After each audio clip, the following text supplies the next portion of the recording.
So let's first explain, what's your name? So Eric doesn't know what a prediction market is, or maybe just did it to explain to everyone who was too shy to say. Can you please give us a little introduction of the prediction market? Yeah, it's in principle a simple tool. So it's a tool to make forecasts tradable, and it's quite simple. You ask a question, for example, will Ethereum surpass Bitcoin in market cap in 2018? And there are two possible answers, yes and no. And so you create two assets, and one asset is what we call them outcome tokens. So one represents the outcome, yes, that will happen, and that will pay out $1, 1 Ether, whatever, 1 unit if it happens, and 0 if it does not. And then the other asset has the opposite payout structure, so it has payout of 1 if it doesn't happen. And all you do is you make those things now tradable.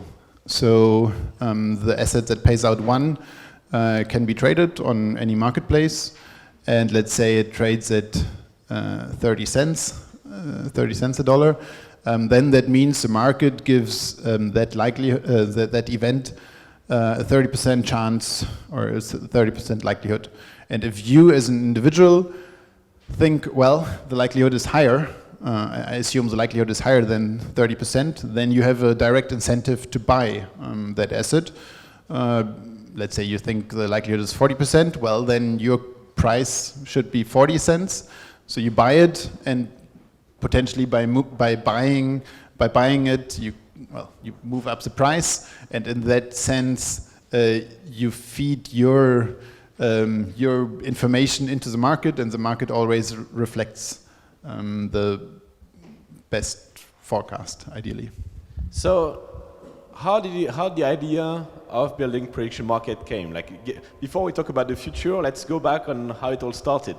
So why did you come up with this crazy idea? Because it's not like, hey, I'm waking up today, let's build a prediction market platform. Yeah, it was almost like that. I don't have really good story. The only thing is me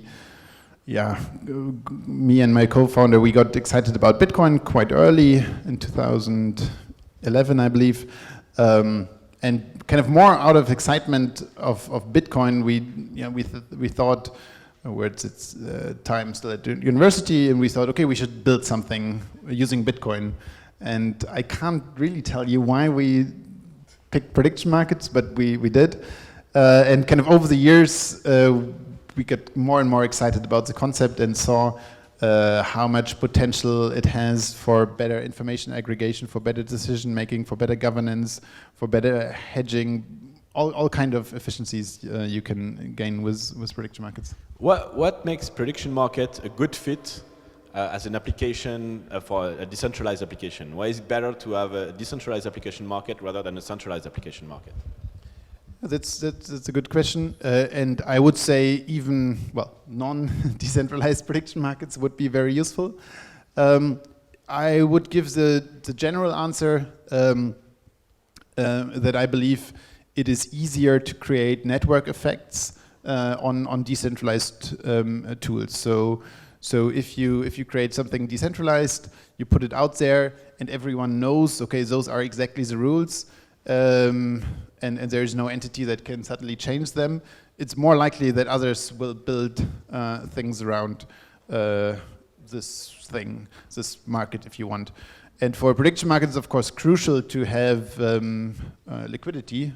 If you don't have liquidity, if you ask or you create this asset but no one is trading it, you don't get a forecast. You need liquidity, so you need, in a way, network effects or bring enough people together, and we believe that's easier to do with decentralized architecture. And so let's stay on the topic to settle the vocabulary of prediction markets. Prediction market use oracles. Who knows what an oracle is? So let's explain. So what is an oracle, and why is it used in a prediction market?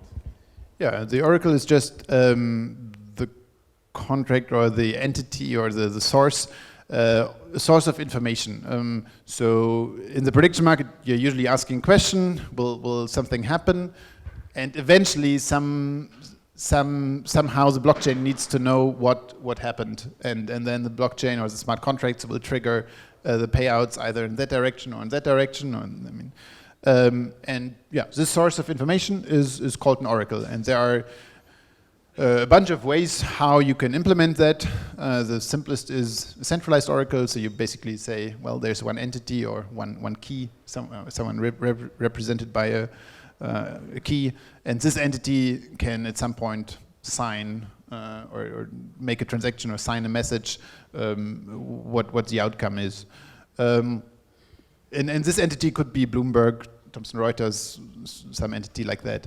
But then there are, of course, decentral or kind of more complex oracles, or a simpler one would be to then say, well, we want to have 5 entities, and then we take 3 out of 5. And then you can go forward and create even more fully decentralized oracles where you have, let's say, everyone in the room votes, or they create those shelling point schemes where everyone, for example, anonymously votes, and then later the votes are revealed, and if you are voting with the majority, you get whatever. You can make it quite complex to achieve to make a decentralized oracle. So you said you started Gnosis on Bitcoin, but unless I'm mistaken, now Gnosis is on Ethereum. So what happened? Okay, that was actually the previous project, and that project is still running, but we sold it, and kind of we are not any longer involved with that project. We wanted to build always a decentralized prediction market, and we tried to build it on Bitcoin. And maybe it's possible on Bitcoin, but it's definitely much, much, much harder. But when Ethereum came around, or we started building on Ethereum when Ethereum was still on proof of concepts and so on, or we have been lucky and met Joe Lubin quite early, and he convinced us to restart the project, and that's how Gnosis started. It was late 2014, or January 2015, we started from scratch again, but now on Ethereum. Yeah. And so one thing that is striking when you go to the Gnosis website is like you cannot access the Gnosis interface to try to actually use Gnosis. And so I thought personally that Gnosis was not launched. You told me no, Gnosis, like 3 days after Ethereum was live, it was launched. And so why cannot we use 15 days? But no, okay, anyways, okay, yeah. Well, yeah. I mean, yes, it's true. We have been live with a version very early, indeed, like just 2 weeks after Ethereum itself launched, 2.5 years or two ago. Yeah, but it's still. And there is a version right now that is live, but there are still so many pieces missing, or transactions are slow, transactions are expensive, and so many things we want to improve that we see it more as a LiveNet test, and we don't too much talk or advertise it. And what about, because you were telling me also about regulation, because prediction markets, it's financial instruments, so I guess you have also to deal with regulation? Absolutely, yeah. And that is another reason why, why that version is also kind of restricted, or we cannot really offer it as a product. Yeah, unfortunately, regulation is a big topic. Prediction markets, kind of as a tool or as a base layer, are a very generic system where you can build lots of things that would all be regulated differently. You can build gambling. I mean, you can use it for sports betting. You can use it for derivatives, for options. You can, in a way, use it for as an insurance instrument. You can use it as a incentive instrument, and almost all of those things are in a way regulated. So our approach is, well, we build the software, infrastructure, which is just software, and then each application needs to, needs to deal with regulation. We ourselves are building also one of those applications, and are in the process of getting everything in place to offer it in a regulated and compliant way. We are doing this in Gibraltar, and Gibraltar is quite progressive on blockchain stuff. So they have this DLT framework or DLT license, and that's what we currently do. And we hope that we can, well, very soon complete this process and then offer that to the world, or at least to parts of the world, because of course it's in every country different. And so at the beginning, so you said you met Joe Lubin very early, so you were one of the very first consensus employees, and so when did it occur to you that you would need financing and you start having the idea of doing an ICO, and why did you have this idea of doing an ICO? Yeah, so we started within consensus, and we're in that way funded through consensus. So financing was definitely one reason for deciding to do a token sale, but it was not necessarily the main reason. We decided to do one in summer mid 2016. And at that time, it was not a big token sales, ICOs. I mean, there were like 5 or 10 maybe in total that happened, or probably even less, like maybe more like 5.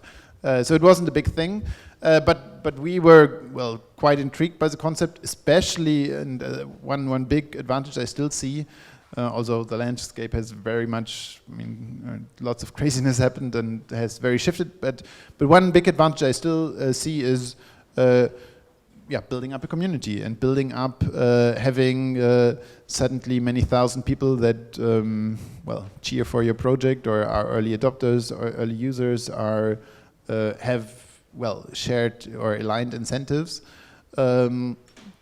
So eventually, it's always about getting network effects, getting enough liquidity and those things, and I think it can be enormously helpful to have kind of a token community. And so tell us, because you were exactly, the ICO of Gnosis happened exactly at this moment where things became crazy. Like, there was no way you could predict it.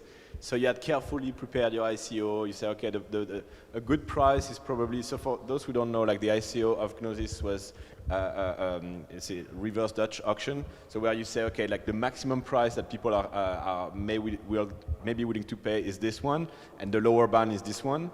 And so you are telling me, we put the upper band, like there's no way people are going to pay this much. It's just impossible. And in the end, what happened is that like everybody bought at the highest price in less than 15 minutes. So can you tell us, like from the inside, what happened? Like you were at Gnosis, like, hey, cool, we're launching this cool ICO, and then you see the craze coming. Yeah, I mean that was a longer story. As I said, kind of we planned to do a token sale, or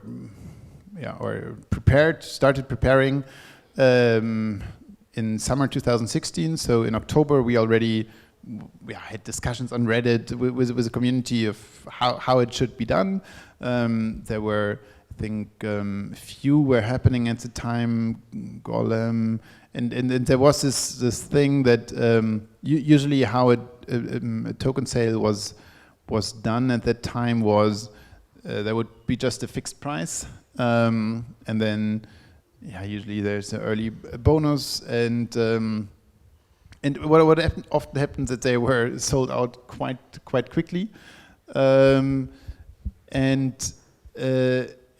that also created weird incentives. Or in theory, you could even argue that if you sell it at a fixed price, and it's below the price that the market would give the token, there you saw token sales that were sold out immediately, and they traded then directly after at 2 or 3 times the price. That that is kind of a weird concept because eventually that would lead to or from a game theoretic perspective, that is like you're selling something, a good that has a clear value of let's say Apple MacBook of everyone knows it's worth $1,000. If you now sell some limited quantity for 300, well, people will kind of spend more money on being faster there, and that's exactly what happened in token sales. So huge amounts in transaction fees were spent in transaction fees. I think there was an example of $50,000 transaction fee because if you get it earlier, you can sell, whatever kind of weird incentives. So we decided, or together with the community, and Vitalik and Alex van der Zande were also proposing this mechanism, this Dutch auction. So that's a price finding mechanism. You start with a high price continuously goes down. And as soon as someone says, "I'm comfortable with this price," you can commit to this price, and it runs until enough people are comfortable with the price, and then everyone gets the same price. That's also something that was one reason we couldn't really see a reason why the early ones should get a 10%, 50% bonus, and those who are a bit later they don't. So we thought from many game theoretical perspective it makes much more sense to use this Dutch auction. About the parameters, when we designed the parameters, we set the initial starting price. Yes, we assumed it would definitely take kind of 1 or 2 days until it hits the level where price was reasonable. That was a time when Ethereum was still at $10, and Augur, a similar project, was market capped at 30 million or something like that. So we thought, well, starting at 300 million market cap, that's kind of safe, and then take some time and we'll find a price. Well, then at that time the ecosystem started to explode, so Ethereum went up from 10 to 50. We had already the parameter set, we had the contract published and kind of had the date set. And indeed, then at the time there was so much, that was when all the hype of the last year started, and well, then it sold out at the highest price, basically. So I guess that's good for Gnosis. So now you had a lot of resources, and so in the last year, since the ICO, you shipped a lot of new products. And so I want to understand, let's go through all of them just to understand the logic, because from an outside perspective, you launched a wallet, you launched an exchange, so it's hard to relate it to Gnosis. So I guess let's start with maybe the Gnosis Safe. Like Gnosis Safe, can you explain to us what it is? And Sure, yeah. The Gnosis Safe really came out of the history of was in a way random decision. Right. Well, so we wanted to do the token sale, and at that time there was no multisig wallet, or there was no multisig wallet that could also handle tokens. So we built a multisig wallet that can handle tokens, and it's currently the multisig wallet it's currently the contract of all contracts that holds the most funds. It holds several $1 billion of kind of all the different projects that use it. So in a way it was kind of a successful thing, but it was still, but we just needed it, we built it and made it open source. And then we decided, okay, we should continue that, and we should enable that for normal users. So currently it's used mainly for teams. So like a team, five different addresses, and you have 3 out of 5 or something like that. And now 3 out of 5 people need to sign to trigger a transaction. And you can use the same concept for you as an individual. And you would just have, for example, 3 devices. So you have 1 key on your phone, 1 key on your computer, and 1 key as a backup on a ledger or on paper. So you trigger the transaction, for example, on your computer, get a push notification on your phone, and confirm it again. So yeah, it should be a much better user experience, or it's quite good still user experience, but much more secure than just having one key or on one device that has full control over the fund. So it's better if your device gets hacked, but of course also if you just lose your device and stuff like that. That is indeed somewhat unrelated to Gnosis, but again, it came out of we needed to build it, and it is successful. And of course, eventually, it can be a great channel to our product. So if people have their funds on the Gnosis Safe, it's quite easy for us to then connect prediction markets to it. Right. So that's one, and then the other one that was even more impressive when you announced it is so Gnosis is also doing a decentralized exchange. So there was already several projects working on decentralized exchange, and so you came up with Dutch X. So can you explain us the logic behind Dutch X and why it makes sense, what you're trying to achieve with Dutch X? Yeah, first you need to realize that prediction market in itself is a market, more or less, or an exchange if you want. So as I said earlier, you have those outcome tokens, and if you're doing a prediction from a technical perspective, in the end you're just trading again one token versus another token. So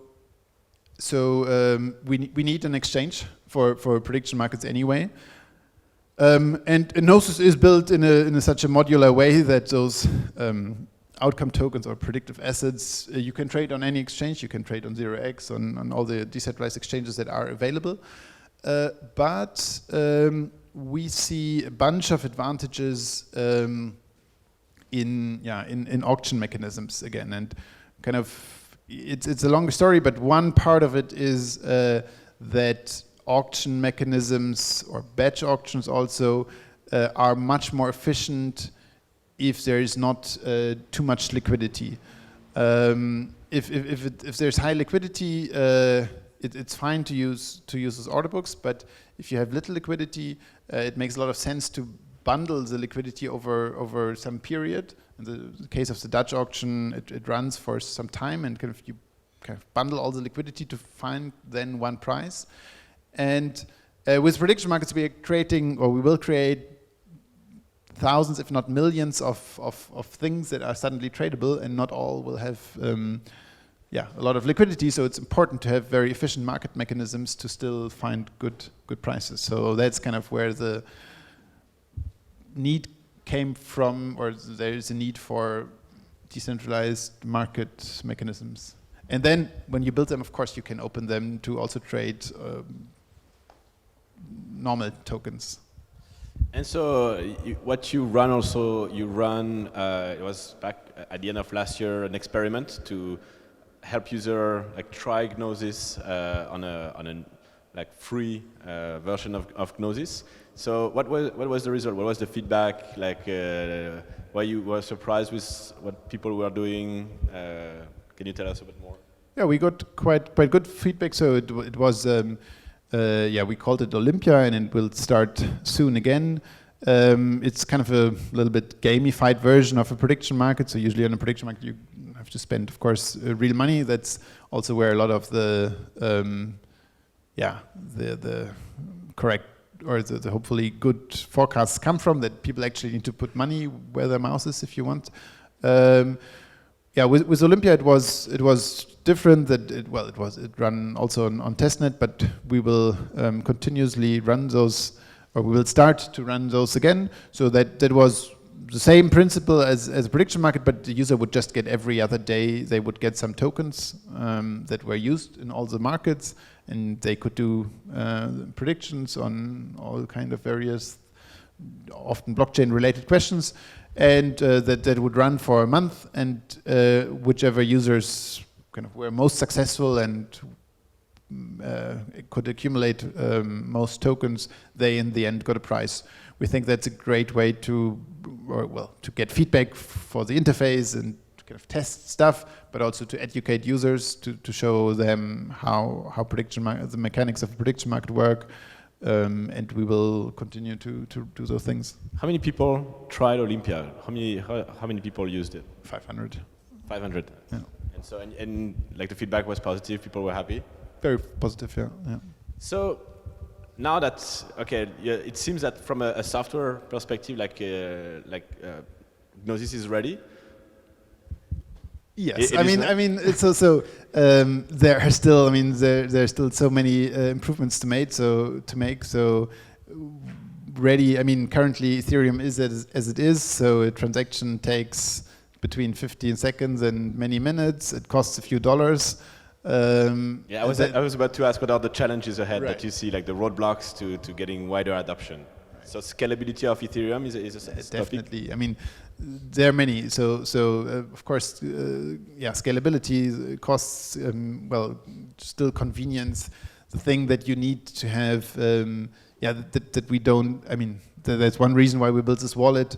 The wallet, one element of it will also be that you don't need to have Ether on the different account, or you can pay fees, or someone else can effectively submit the transaction. So you just sign from different devices, and a third-party service could submit the transaction, and you could pay the fee with any token you have. You don't need to have Ether because we assume most prediction markets will be using stable coins, and people will maybe just have stable coin, so they should effectively be able to pay also the transaction fee with the stable coin.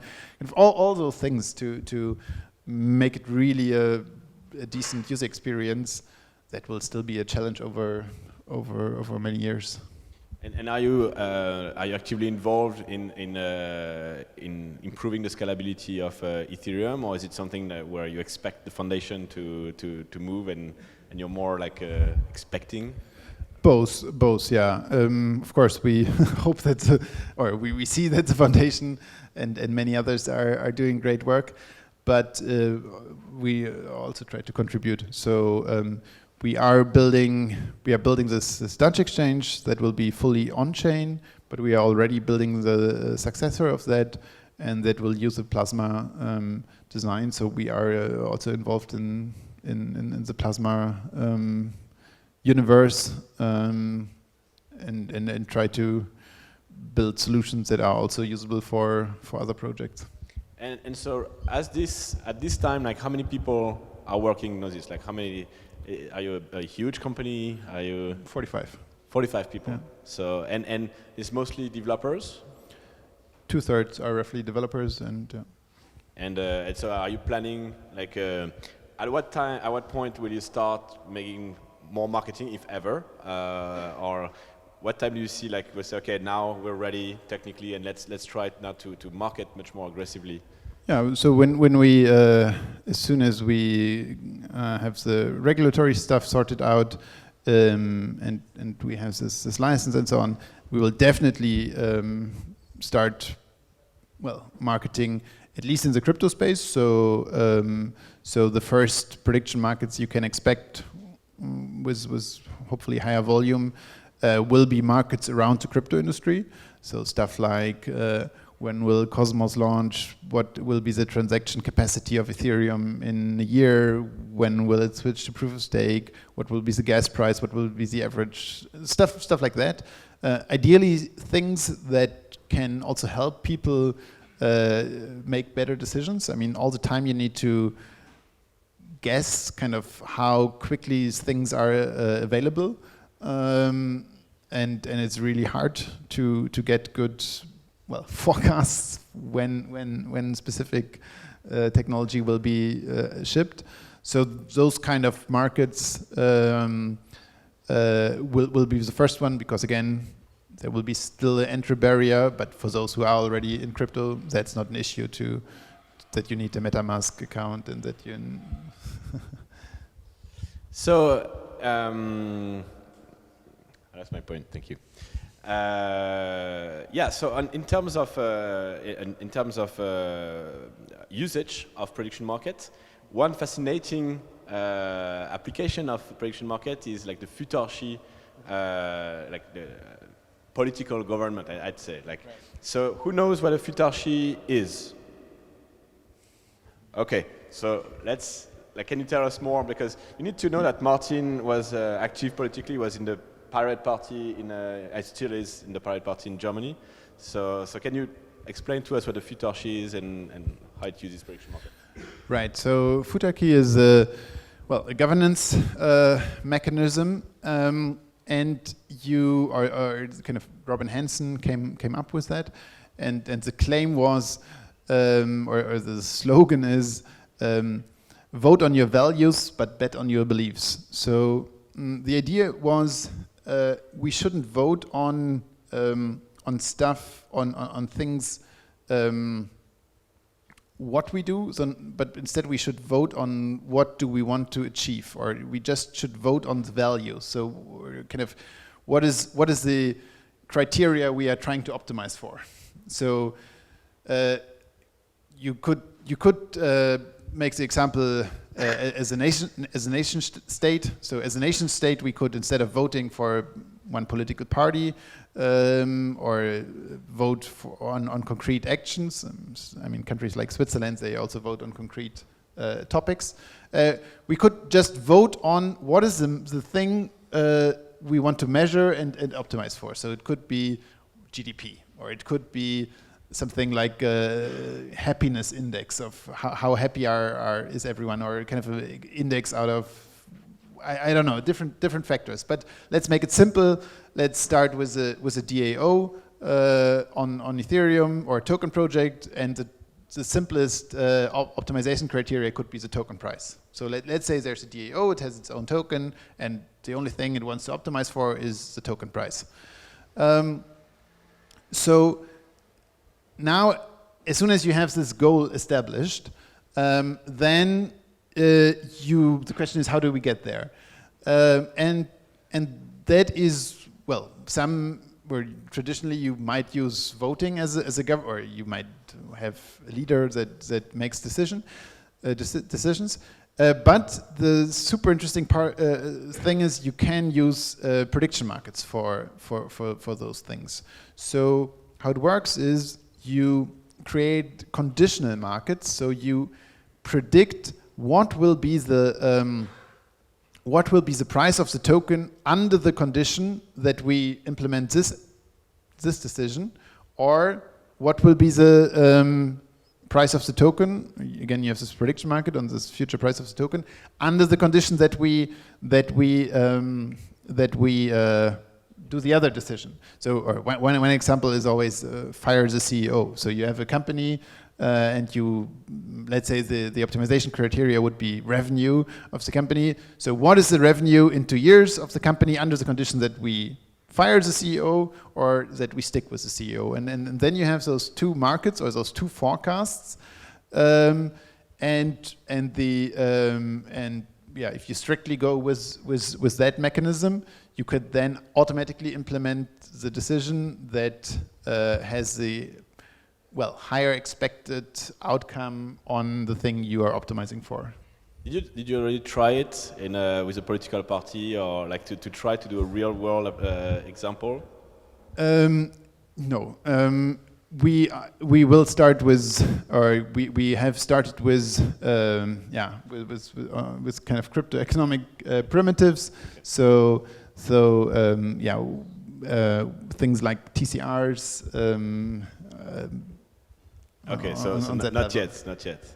And so I will soon let people ask you questions, but more personal questions, like when did you feel like the world was going to end, like your saddest moment during the Gnosis lifetime, like when you said, oh, I've lost my life, it was not worth it, I should have go banking? No, that moment never happened, but the time it took from the decision to make a token sale to actually do it, and especially lots of legal questions that we were one of the first that tried to figure those things out. That was frustrating time at sometimes, yeah. And so the opposite question, like, when was the happiest moment you had so far? Like, was it at the beginning of Gnosis when you did ICO, when you released, like?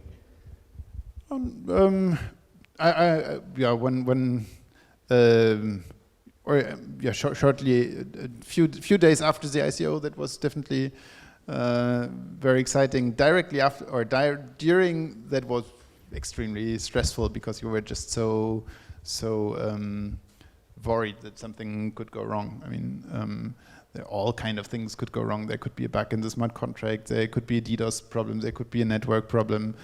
So that was very stressful. But a few days after, then of course it was a relief, or we were quite excited about having now much more options. Really nice moment was when we opened our big co-working space in Berlin. So we run, or together with Cosmos, another big blockchain project, we are running a co-working space in Berlin called Full Node, 105 workplaces, all just blockchain projects. Projects like Raiden, Golem, Truebit are in there. It's really nice if you come to Berlin, visit Full Node. That was a very nice moment. What do you think of the, I have to ask the question, like, what do you think of the price of the Gnosis token? Because obviously you did an ICO, it was very successful and the valuation was very high, so the price of the Gnosis token like came down. And so is it something that you care? Is it something that you don't care? Like, how do you approach it? I mean, first, it depends on in what currency you look at it. If you look at it in dollars, the price is still more than double as the ICO token price. But yeah, well, I don't care too much about either the Ether price or the GNO token price at least not on a daily basis. Prices change a lot without any good reasons, I would say.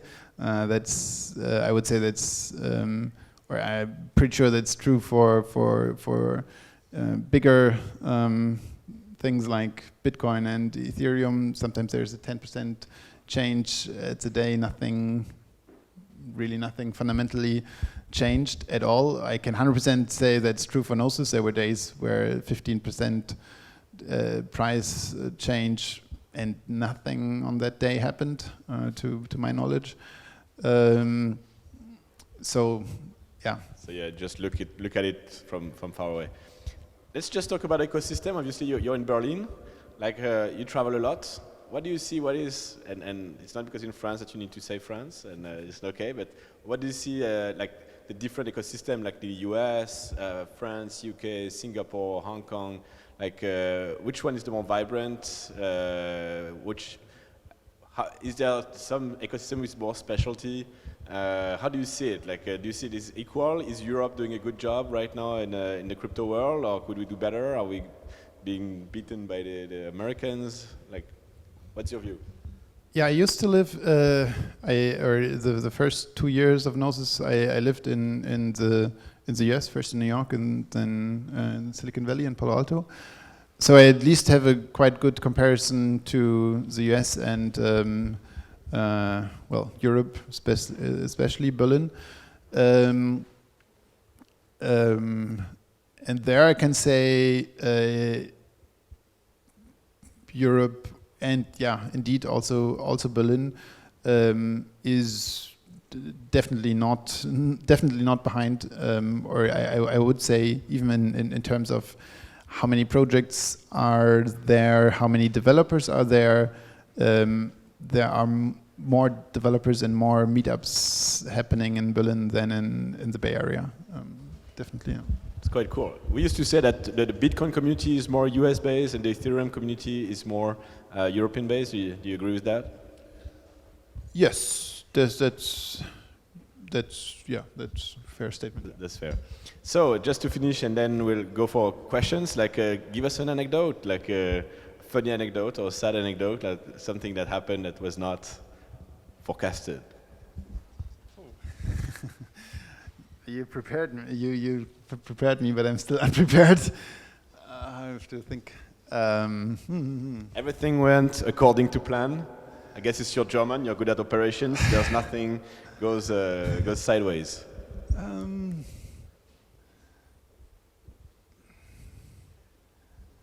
You can have a no answer. Like everything went. I currently don't have a good story. So we'll take questions, and if you come up with an anecdote, we'll go back to it. Big round of applause for Martin.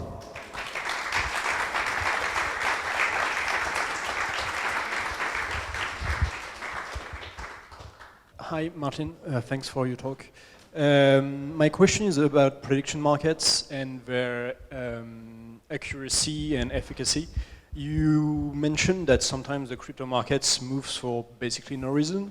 Right. And I'm thinking, what would be the implication on that on prediction markets? Because obviously, if the Bitcoin price moves 5% for no reason, it means maybe the market is not really accurate and efficient.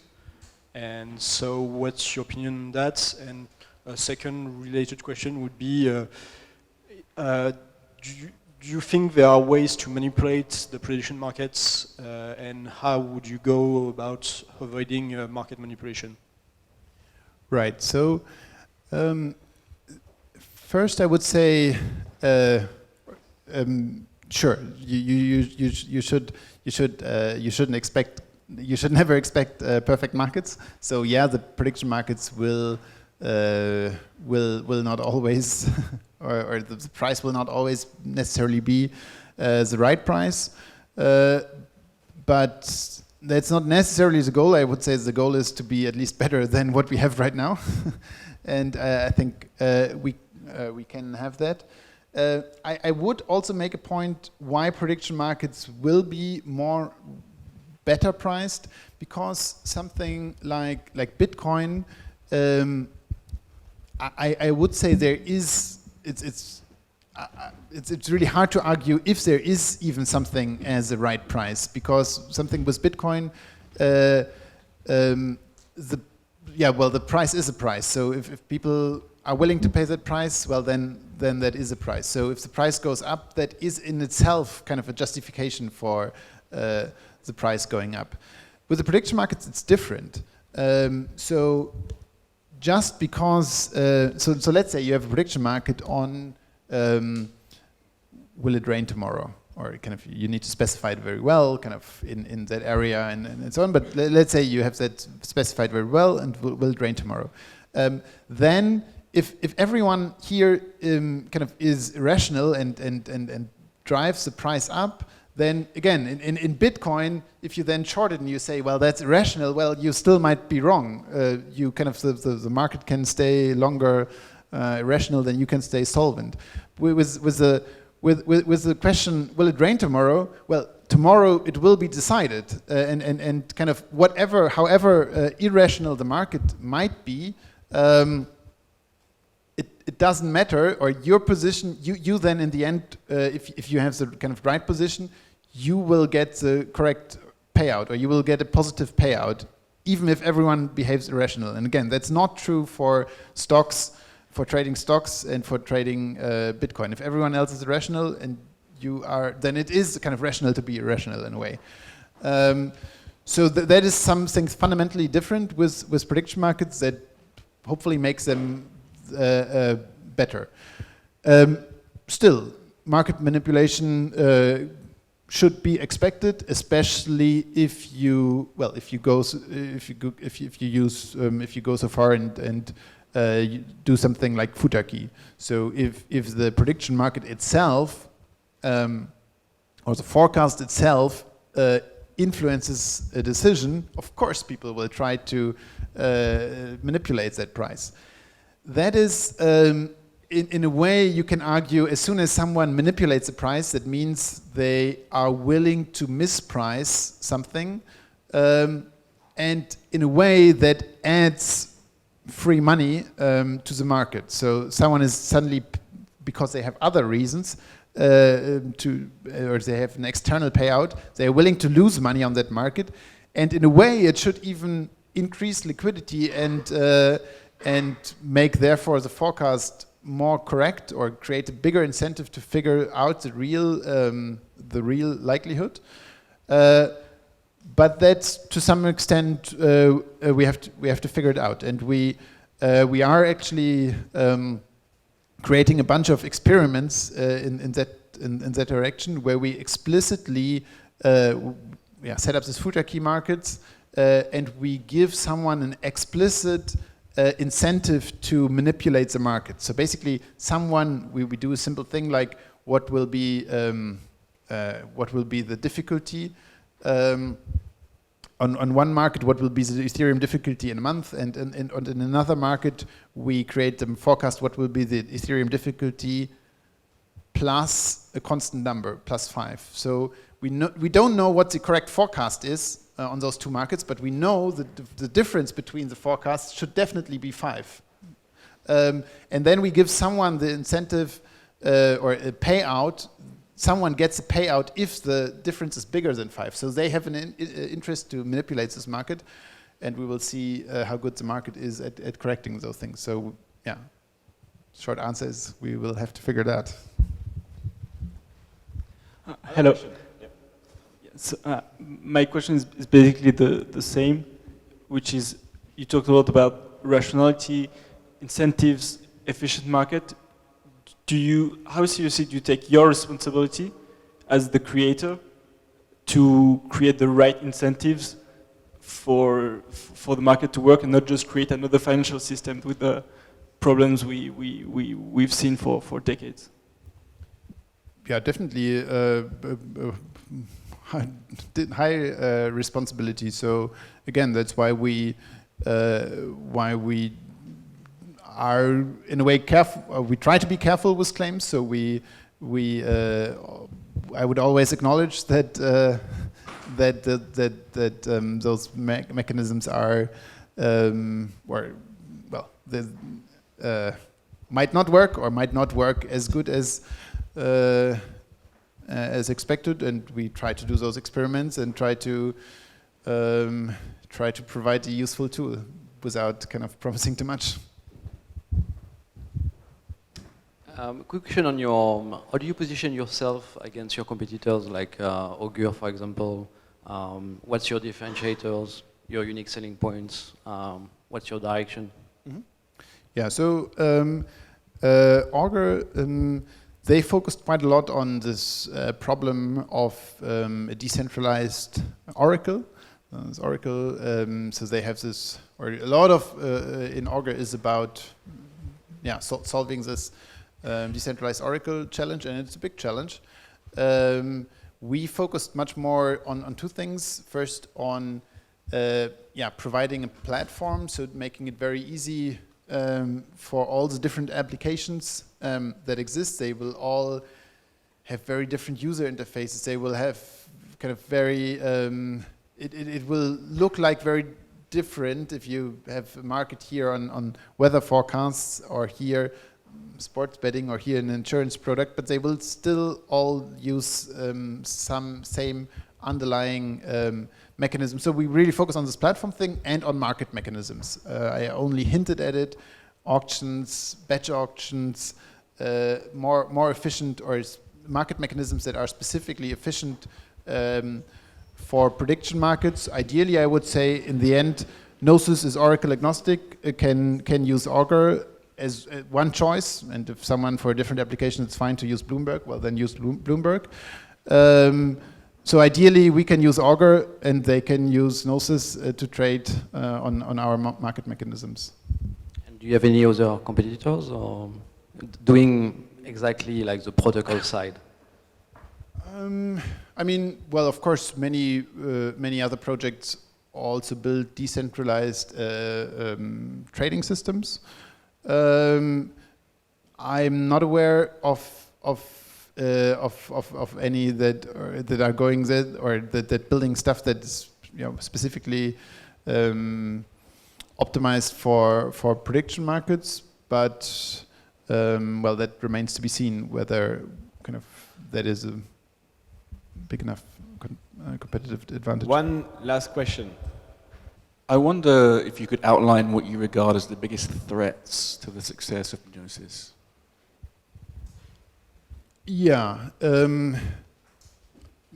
I would say regulation and technology. So yeah, regulation could make it very, very difficult.